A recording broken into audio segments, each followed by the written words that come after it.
எங்கெல்லாம் மக்கள் ஒடுக்கப்படுகிறார்களோ, எங்கெல்லாம் மக்கள் ஒடுக்குமுறையால் கொல்லப்படுகிறார்களோ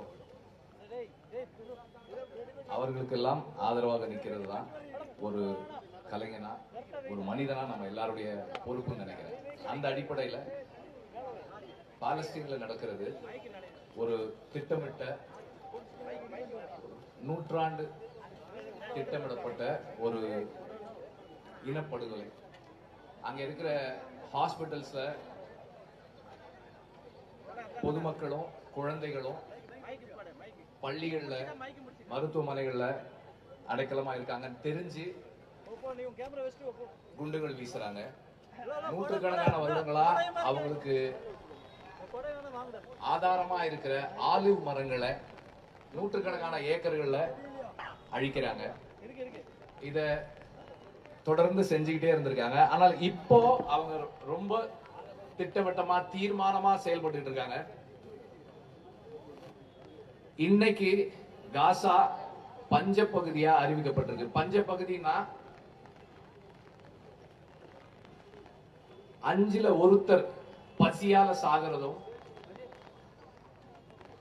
5ல் ஒரு குழந்தை எந்த ஊட்டச்சத்தும் இல்லாமல் இருக்கிறதும் தான் பஞ்சத்துக்கான அடையாளமா சொல்லுவாங்க. யுஎன் அப்படி அறிவிச்சிருக்காங்க. எல்லா உதவிகளும் வெளியே இருக்கு, காசாவுக்குள்ள அனுப்ப மாட்டாங்க. இந்த திட்டமிட்ட படுகொலையை, இனப்படுகொலையை கண்டிக்கிறது நம்ம எல்லாருடைய கடமை. அண்ட் இப்படி ஒரு கூட்டமைப்புல, இப்படி ஒரு கண்டன ஆர்ப்பாட்டத்துல கலந்துக்கிறது என்னுடைய கடமையாவும் என்னுடைய உரிமையாவும் நான் நினைக்கிறேன். மனிதர்களாக இருக்கின்ற அத்தனை பேரும் இந்த இடத்துல ஒன்று திரண்டு இதை வலியுறுத்தணும். இப்ப சத்யராஜ் சார் சொன்னாங்க, இதனால மாற்றம் ஏற்படுமா? மாற்றம் என்பது ஒரே நேரத்தில் நடந்துராது. ஆனால் நம்முடைய எதிர்ப்பை பதிவு பண்றதுன்றது நம்முடைய கடமை.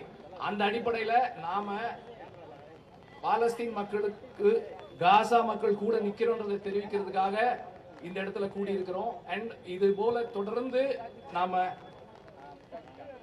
நம்முடைய எதிர்ப்பு குரலை வெளிப்படுத்தணும்னு கேட்டுக்கிறேன். நன்றி.